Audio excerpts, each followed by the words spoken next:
प्रिय मित्रों, जोहार, नमस्कार। मैं अजय भागर के डायरेक्टर स्पर्धा प्रकाशन आपका इस वीडियो सेशन में बहुत बहुत स्वागत करता हूं। और मित्रों, जैसा कि आपको पता है कि झारखंड पब्लिक सर्विस कमीशन ने रेंज ऑफिसर्स का, फॉरेस्ट रेंज ऑफिसर का एग्जाम, पीटी एग्जाम संपन्न करा लिया है और अब ठीक सामने में सहायक वन संरक्षक अर्थात एसीएफ की परीक्षा होने वाली है जो 13 जुलाई को संपन्न हो जाएगी। यह काफी अच्छी स्थिति है। एग्जाम का सिलसिला शुरू हो गया है और आपके मन में भी एक विश्वास जगा है कि अब परीक्षाएं नियमित अंतराल पर होंगी। तो मित्रों, आज के इस वीडियो का मेन ऑब्जेक्टिव था वह यह था कि मैं वैसे छात्रों को जो अब आगामी परीक्षा में शामिल हो रहे हैं, एसीएफ परीक्षा देने वाले हैं, उनके लिए कुछ महत्वपूर्ण तथ्य आपके सामने में उजागर किए जाएं, जिससे कि आपको आने वाले परीक्षा में सुविधा हो और इस 2-3 दिनों का आप फायदा ले सकें। मित्रों, मैं सबसे पहले धन्यवाद देना चाहूंगा अपने टीममेट्स का, स्पर्धा प्रकाशन की टीम का, जिन्होंने काफी यत्न से, काफी मेहनत से कुछ फैक्ट्स रेंज ऑफिसर्स की परीक्षा के बाद उन्होंने सामने लाए हैं और मुझे भी लगा कि इससे आपको अवगत होना बहुत जरूरी है। तो आज का चलिए शुरू करते हैं यह सत्र।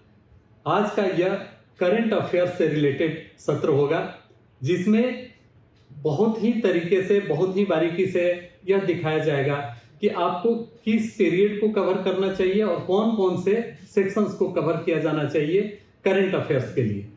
तो मित्रों, जैसा कि हमने बताया कि यह परीक्षा पिछले वर्ष ही संभावित थी।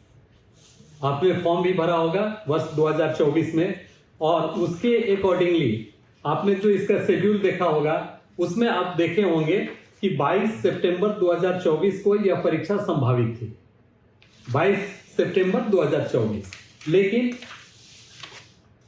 मामला कोर्ट में गया और आपको मालूम है कि शुरू से ही इस परीक्षा पर विवाद रहा। विवाद इसलिए भी था क्योंकि यह परीक्षा वैसे छात्रों के लिए थी जो साइंस ग्रेजुएट थे और इंजीनियरिंग के छात्र थे, लेकिन इंजीनियरिंग में भी केवल 3 ही ब्रांच को रखा गया, मैकेनिकल, केमिकल और सिविल को। इसलिए लड़कों में, इसलिए छात्रों में काफी नाराजगी थी इसको लेकर और परिणामतः इसको कोर्ट में जाना पड़ा। लेकिन अंततः आप देख रहे होंगे जिसके कारण से उस परीक्षा का वह तिथि आगे एक्सटेंड करने के लिए नोटिस देना पड़ा आयोग को और उस वर्ष में यह परीक्षा आयोजित नहीं हो सकी।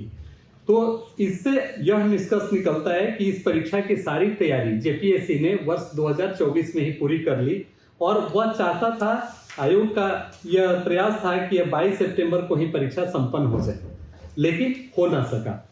तो निश्चित रूप से अगर उस उद्देश्य से आयोग काम कर रहा था तो उसने अपने क्वेश्चन पेपर भी उस समय तक सेट कर करा लिए थे।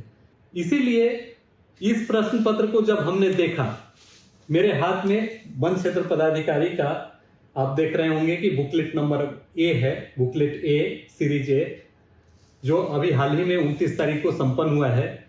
और इसमें जैसा कि आयोग ने अपना मार्क्स का डिवीजन कर रखा था कि किस सेक्शन से कितने कितने प्रश्न पूछे जाएंगे, तो उसमें करंट अफेयर्स के लिए उसने 20 प्रश्न उसने निर्धारित किए थे और लगभग 20 प्रश्न उसमें आया भी था। अब इस ए सेट में आप अगर देखेंगे तो पाएंगे कि प्रश्न संख्या 71, 72, 74, 77, 80, 81, 82, 85, 86, 87, 88, 89, 91, 92, 94, 95, 96, 99, 100 और 102, इन सारे प्रश्नों को करंट अफेयर्स के कैटेगरी में रखा जा सकता है। इन सारे प्रश्नों का जब हम लोगों ने एनालिसिस किया, इसमें ऑब्वियसली प्रश्न आपके झारखंड राज्य से हैं, राष्ट्रीय स्तर से हैं और अंतर्राष्ट्रीय स्तर से हैं। तो इन सारे प्रश्नों का जब हमने गहन अवलोकन किया तो पाया कि ये प्रश्न लगभग सारे के सारे 2023 के उत्तरार्ध अर्थात जून के बाद से और नवंबर 2024 के बीच के मैक्सिमम प्रश्न इसमें पूछे गए थे और खासकर मार्च अप्रैल वर्ष 2024 से संबंधित बहुतायत में प्रश्न इसमें रखे गए थे। तो हम एक एक करके इन प्रश्नों को भी देखेंगे कि आखिर ये प्रश्न कौन कौन से थे और कैसे हमारी टीम ने इसका आकलन किया और इसका क्या अभिप्राय हो सकता है और आने वाले एग्जाम पर इसका कैसे आपको स्ट्रेटेजी एक बनाने में ये मदद कर सकता है। तो सबसे पहले हम शुरू करें क्वेश्चन नंबर 71 से। तो आप देखेंगे कि यह प्रश्न यह झारखंड से रिलेटेड है और इसको भी हम मान सकते हैं कि यह करंट अफेयर्स का है, हालांकि ये पुराना भी आप इसे कह सकते हैं। यह है कि झारखंड की प्रथम स्टार्टअप नीति कब घोषित की गई। ऑब्वियसली इसका आंसर 2016 था, तो इसको भी अगर माना जाए करंट अफेयर्स के कैटेगरी का तो ये 2016 का है। अब आइए 72 नंबर क्वेश्चन कि झारखंड सूक्ष्म लघु एवं मध्यम उद्यम संवर्धन नीति 2023 के अनुसार सूक्ष्म उद्यमों के लिए ब्याज अनुदान की अधिकतम सीमा कितनी निर्धारित की गई है। तो इसका 25 लाख आंसर सी है और आप ये देखेंगे कि 2023 का है कि ये नीति है, इसलिए पीछे का ही यह भी है। अब आए क्वेश्चन नंबर 74 पर। यह झारखंड में मुख्यमंत्री श्रमिक कामगार के लिए रोजगार मंजूरी योजना का मुख्य उद्देश्य क्या है। तो ये शहरी गरीब के लिए आजीविका सुरक्षा बढ़ाना, यह इसका ये था। और यह आपका 2020 के आसपास 2020 या 2022 के आसपास का ये डिक्लेरेशन था, गवर्नमेंट का ये घोषणा थी, तो इसलिए यह प्रश्न भी आपके पीछे का ही माना जा सकता है। 77 पर अगर आप आते हैं तो यह प्रश्न है, प्रधानमंत्री रोजगार सृजन कार्यक्रम का क्रियान्वयन झारखंड में किस एजेंसी के द्वारा किया जाता है। तो यह भी लगभग 2020-22 का या और पीछे का ही यह प्रश्न है, तो इसलिए इसको भी आप पीछे का ही मान सकते हैं। प्रश्न संख्या अगर 80 और 81, प्रश्न संख्या 81 पर अगर आप आएंगे तो ये झारखंड का बजट डायरेक्ट सीधे दिख रहा है कि 2024-25 से रिलेटेड है, 25-26 से नहीं है। इसका अर्थ ये हुआ कि यह उसी समय फरवरी मार्च के आसपास का की ये घटना है। वैसे ही 81 में आप देखें तो यह 31/3/23 का ये है, सागर सेतु पोर्टल किस केंद्रीय मंत्रालय द्वारा लॉन्च किया गया। तो यह मार्च 2023 का बंदरगाह जहाज रानी और जलमार्ग मंत्रालय द्वारा ये लॉन्च किया गया था। तो यह भी पुराना ही न्यूज, इसको आप देख रहे होंगे कि है। फिर 82, किस संस्था ने सुस्वागत ऑनलाइन प्रणाली शुरू की। इसका उत्तर भारत का सर्वोच्च न्यायालय है, जो अगस्त 2023 में चंद्रचूड़, जो उस समय सीजेआई थे, चीफ जस्टिस ऑफ इंडिया थे, उनके द्वारा घोषणा की गई थी अगस्त 2023 में। तो यह भी पुराना आपका न्यूज है। उसके बाद आता है 82 के बाद 85 में आप देखेंगे कि निम्नलिखित में से कौन सा जुलाई 2024 में प्रस्तुत केंद्रीय बजट का विषय नहीं है। तो 2024 बजट से इसका संबंध है, इसलिए निश्चित रूप से यह भी 2024 जनवरी फरवरी का ही ये मामला है। उसके बाद 86 पर आप आए, यह भी केंद्रीय बजट 24 में वेतनभोगी कर्मचारियों के लिए मानक कटौती का प्रावधान, पुराना ही है 2024 का। 87, किस राज्य ने स्वास्थ्य जोखिमों के कारण अनुच्छेद 47 के तहत हुक्का उत्पादों पर प्रतिबंध लगा दिया है। यह उत्तर कर्नाटक इसका था और ये 24 मार्च का था, जिसको कि बाद में हाई कोर्ट ने भी, कर्नाटक हाई कोर्ट ने इस पर भी रोक लगा दिया, गवर्नमेंट को इंप्लीमेंट करने से इसको रोक दिया। उसके बाद 88 पर आप देखें, हाल ही में किस मंत्रालय ने केरल के कोच्चि में अंतर्राष्ट्रीय जल, तो यह प्रश्न भी पीछे का है और यह 25-26 अप्रैल 2023 का 24 का यह मतलब है, तो इसलिए इस हिसाब से भी यह पीछे का ही मामला बनता है। अब 89, हाल ही में भारतीय क्रिकेट टीम के किस पूर्व ऑलराउंडर को इतना का ये बनाया गया।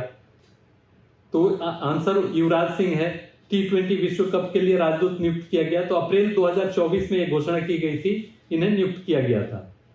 फिर 91 में मेनिंजाइटिस के खिलाफ मेन 5CV वैक्सीन का उत्पादन करने वाला दुनिया का पहला देश कौन बन गया है। यह अप्रैल 2024 की का न्यूज है, जो कि आया था, नाइजीरिया इसका सही उत्तर था।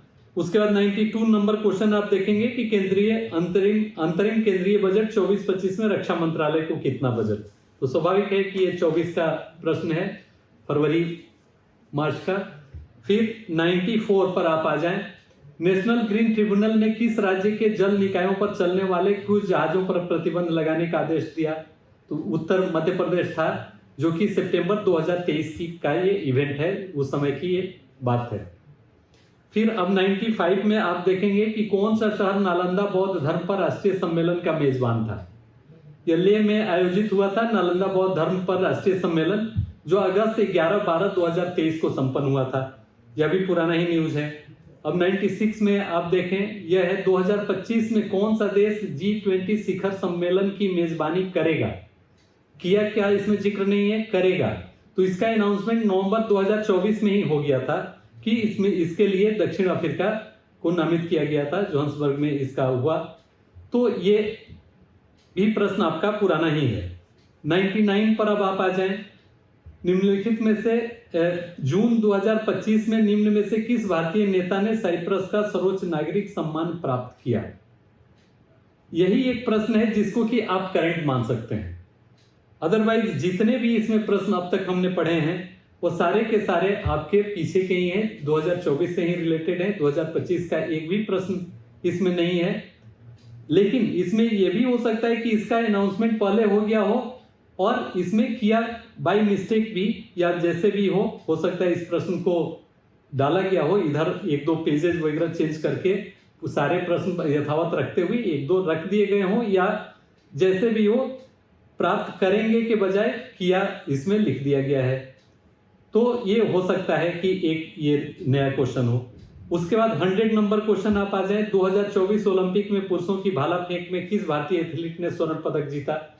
हालांकि ये भी गलत ही है, इसमें नीरज चोपड़ा पर आयोग ने आंसर रखा है, लेकिन या तो डिलीट होने वाला क्वेश्चन है। स्वर्ण पदक तो जीता नहीं था नीरज चोपड़ा ने लास्ट ओलंपिक में, और पाकिस्तान के असद अयूब ने जीता था वो।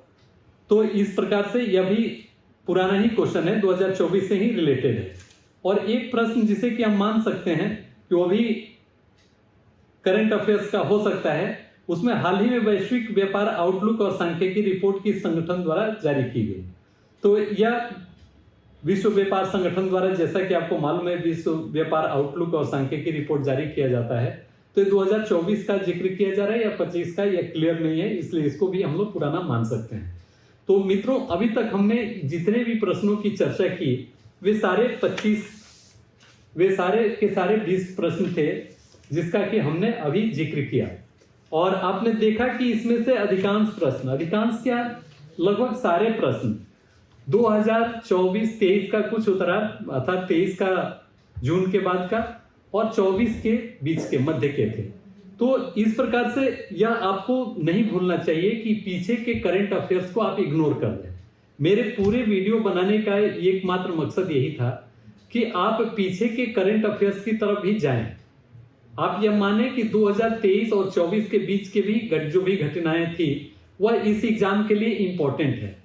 तो करंट अफेयर्स का अर्थ यह नहीं कि 2025 में जो घटनाएं घटी या 2024 के हाफ से अभी तक की जो घटनाएं हैं उस पर आप ज्यादा फोकस हो। आप झारखंड बजट 2024-25, नेशनल बजट 2024-25 और आर्थिक सर्वेक्षण 2023-24 दोनों का ही, नेशनल और झारखंड, इसका आप अच्छे से अध्ययन करें, क्योंकि उससे निश्चित रूप से आपके कुछ न कुछ प्रश्न आने ही हैं और वह आप देखेंगे कि उसमें आपको मिलेगा।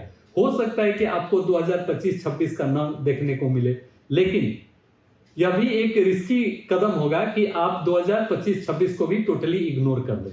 तो 2025-26 का आप पढ़ते आए हैं, पढ़ें, वो अच्छी बात है, लेकिन मेरा आपसे रिक्वेस्ट होगा कि आप पीछे के करंट अफेयर्स को देखें। जो छात्र पीछे के करंट अफेयर्स को भी देखे होंगे साथ साथ, अर्थात 2023 और 24-25 इन तीनों को लेकर चले होंगे, वह इसमें ज्यादा बेटर कर पाए होंगे, क्योंकि बहुत ज्यादा इस पर वेटेज है। 20 क्वेश्चन कम नहीं होता है, जहां एक एक प्रश्न से आपके मेरिट में आने और ना आने का प्रश्न बनता हो, उसमें ये 20 अंक आपके लिए काफी डिसाइडिंग फैक्टर होंगे।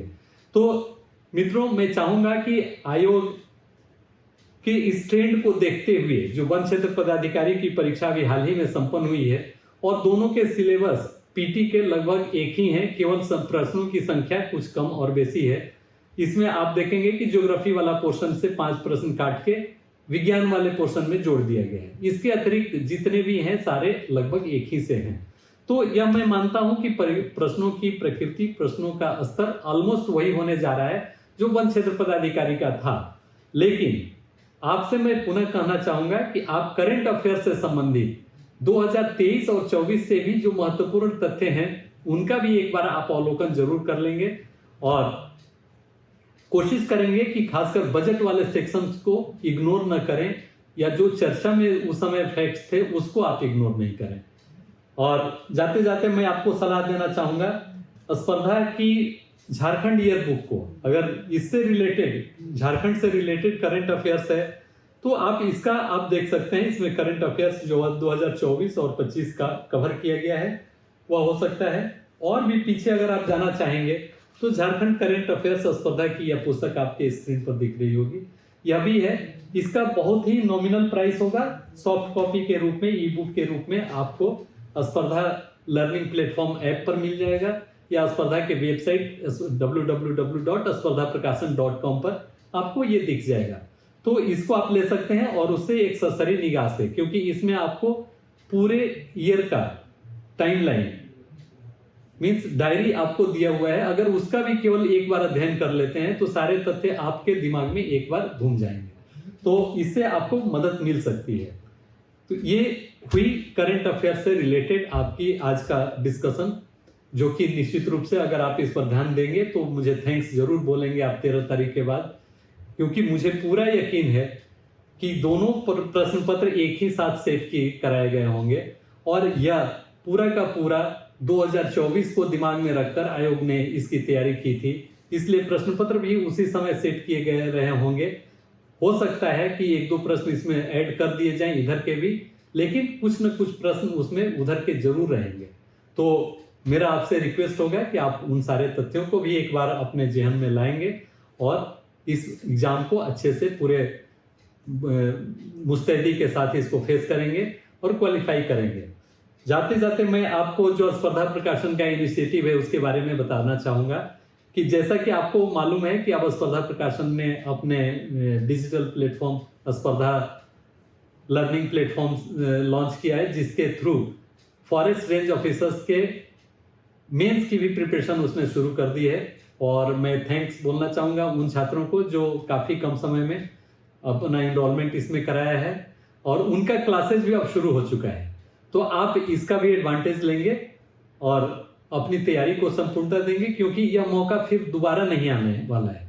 चाहे वो रेंज ऑफिसर्स का हो, 170 सीट बहुत अधिक होता है, वैसे ही फिर ACF का ये सीट बहुत अधिक होता है। तो इसलिए इसके लिए आप पूरी तन्मयता से लगें और इस परीक्षा को पास करें, झारखंड के जंगलों में काम करने का एक सुनहरा अवसर प्राप्त करें और अपने अपने परिवार, राष्ट्र और राज्य को आप गौरवान्वित करें।